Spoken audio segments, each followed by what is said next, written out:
नमस्कार दोस्तों। बड़ी बड़ी बातें करने वाला तेज प्रताप सिंह यादव जो कह रहे थे बागेश्वर धाम सरकार को लेकर कि बाबा हमसे डर गया है।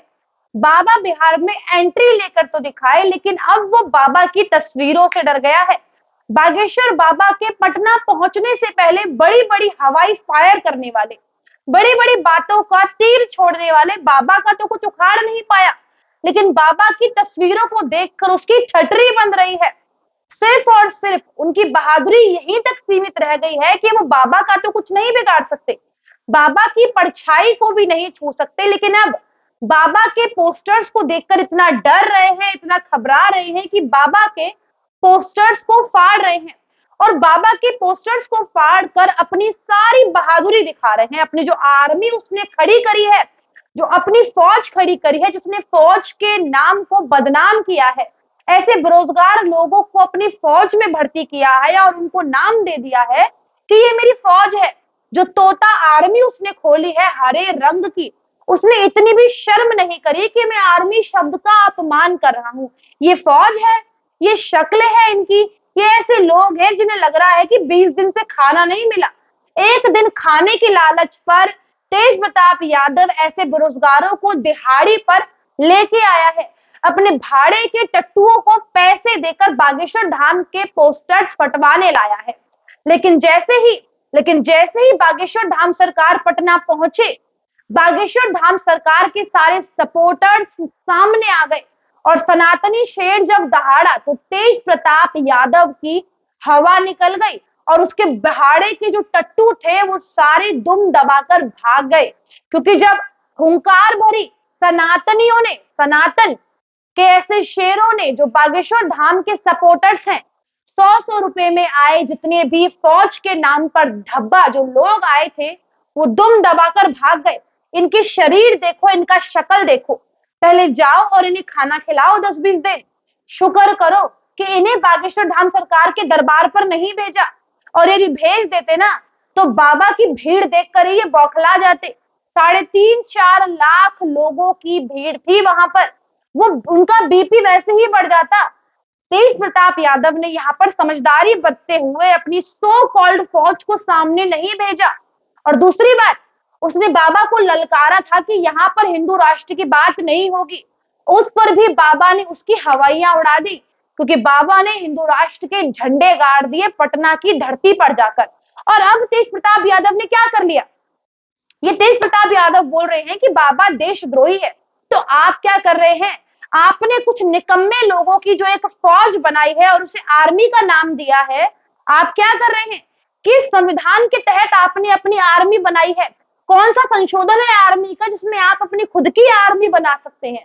कौन सी धारा है संविधान की जिसके तहत आपने बाबा से भिड़वाने के लिए अपनी खुद की फौज तैयार करवा दी है? कुछ हरी हरी पैंटें पहना दी है छुआरे जैसे लड़कों को जो किसी भी लायक नहीं है। अगर आपको लगता है कि बागेश्वर धाम सरकार गलत है तो सरकार आपकी है, उनको गिरफ्तार कर लीजिए, उनके ऊपर धारा लगा दीजिए, उन्हें जेल में डाल दीजिए, लेकिन नहीं, आप ऐसा नहीं करेंगे।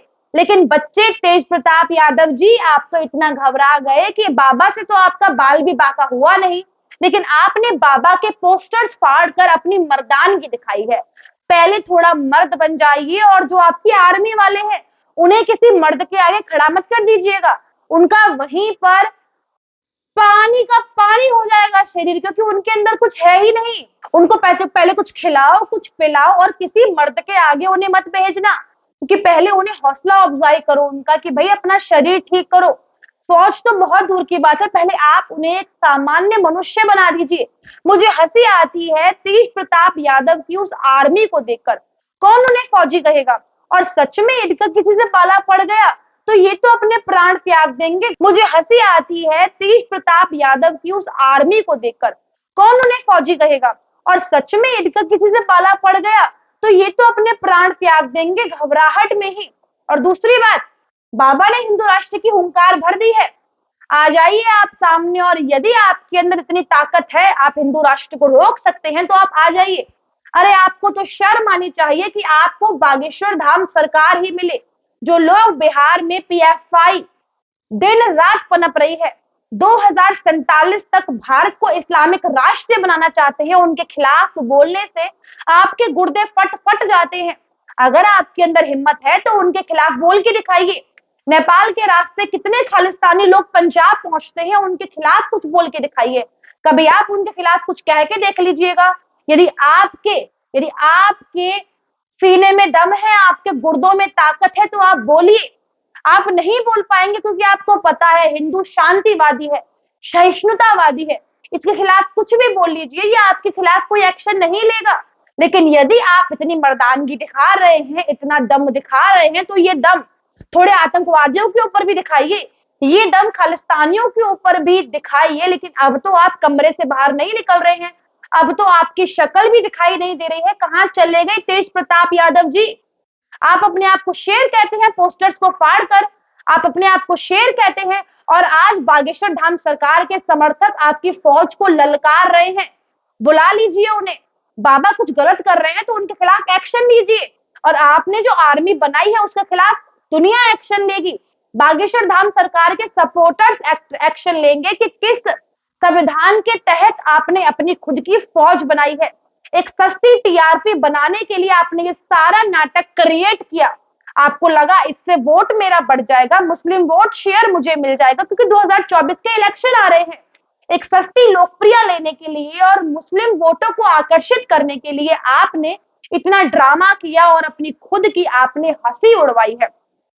आपने जग हंसी करवाई है इस पूरी दुनिया में अपनी और बिहार की सत्ता में अपनी। ज्यादा दूर मत जाइए। आपके पिताजी चारा घोटाले के मामले में महारत हासिल है आपके पिताजी को। कितने घोटाले उन्होंने किए हैं, उन पर कार्रवाई कीजिए। आप अपने बड़े भ्राताश्री पर आप कार्रवाई कीजिए। बिहार की सरकार आपके हाथ में है, आप कुछ करिए तो सही। जो देश का नुकसान कर रहे हैं उन लोगों के खिलाफ बोलने की आप हिम्मत नहीं रखते। लालू यादव जो तमाम घोटाले में फंसे हुए हैं, अपनी हरी नीली पेंटों वाली आर्मी को बोलो जरा इनके खिलाफ भी एक्शन ले, करके तो देखिए। लेकिन नहीं लेंगे, क्योंकि यहाँ पर केवल हिंदुओं के खिलाफ बोलना है, बाकी और किसी चीज से तो इन्हें प्रॉब्लम ही नहीं है। सस्ती लोकप्रियता के चक्कर में आप खुद की खिल्ली उड़वा रहे हैं। बच्चे तेज प्रताप, प्लीज पंगा मत लो। ये ऐसा तूफान है जिसके आगे आपकी परछाई भी नहीं टिक सकती। पूरा शरीर तो बहुत दूर की बात है, और अब तो आप चूहे की तरह बिल में घुस गए हैं। कहाँ हैं आप? और जो आपकी हरी पैंटों वाली फौज है वो कहाँ है? उसे बोलो अपने गुर्दों में इतने जान रखे जो बागेश्वर धाम का सामना कर सके। और आपने खूब ललकारा था, हिंदू राष्ट्र की बात कही थी, लेकिन अब आप क्यों डर के बैठे हैं? आपने जो फौज बनाई है, अब क्यों वो उनके पंडाल पर नहीं जा रही है हमला बोलने? नहीं, घबराहट के मारे किसी बिल में छुप गए हैं। सस्ती लोकप्रियता लेने के चक्कर में आपने इस तरीके की घटिया बयानबाजी करी है, पोस्टर्स फाड़े हैं, और आपके जैसे लाखों हैं, आप अकेले नहीं हैं। लेकिन आप इस हद तक ऐसी हरकतें मत करो कि अपनी खुद की जग हसाई करवा लो जो आपने करवाई है। आप अपने माथे पर तिलक लगाते हैं, हिंदू धर्म के चिन्हों को आप धारण करते हैं, और आप इतनी घटिया बातें करते हैं। जिस धर्म को आप मानते हैं उसी धर्म के एक प्रचारक के बारे में आप इतनी घटिया बयानबाजी करते हैं। या तो आप हिंदू धर्म त्याग दीजिए या फिर हिंदू धर्म को अच्छे से अपना लीजिए। ये राजनीति के चक्कर में जो बीच वाली हरकतें हैं ना बच्चे तेज प्रताप, ये सारी यहाँ पर नहीं चलने वाली है। और प्लीज आइंदा अपनी ऐसी आर्मी खड़ी मत करना जिससे आपको दुनिया के आगे चेहरा दिखाने में भी शर्म आए। इससे ज्यादा तगड़े तो मेरी गली के बच्चे हैं जो बाहर क्रिकेट खेलते हैं। आपकी इस आर्मी को तो वो बच्चे ही हरा देंगे। आपने न जाने किससे लड़ने के लिए ये तोता आर्मी खड़ी करी है, हरी हरी पैंटे पहना दी हैं। अरे थोड़ा बुद्धि से काम लीजिए भाई, बड़े आदमी हैं आप, कुछ तो सोचिए। अब ये हरकतें करना छोड़ दीजिए और प्लीज थोड़ा दिमाग से काम लीजिए। लेकिन आज के लिए मेरे दर्शकों इतना ही, इससे ज्यादा मैं इस व्यक्ति के बारे में बात नहीं कर सकती हूँ। आपको ये रिपोर्ट कैसी लगी मुझे कमेंट करके जरूर बताइएगा। आप मेरे चैनल पे नए हैं तो चैनल को सब्सक्राइब कीजिए, लाइक कीजिए, कमेंट करना बिल्कुल ना भूलें। नमस्कार।